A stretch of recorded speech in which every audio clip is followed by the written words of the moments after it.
Hello everyone and welcome back to our channel. In today's video, I'm going to show you how to get rid of acne on Snapseed.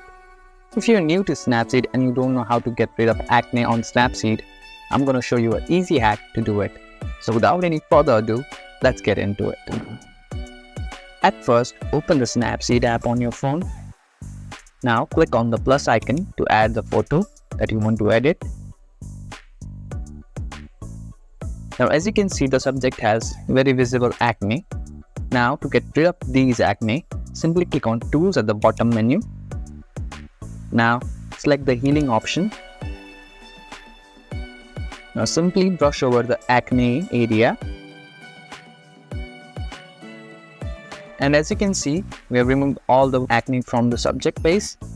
And once you're happy with your photo, simply click here to save changes. And just like that, we got rid of acne in Snapseed. If you found this video helpful, don't forget to give this video a thumbs up and subscribe to our channel for more tutorials like this.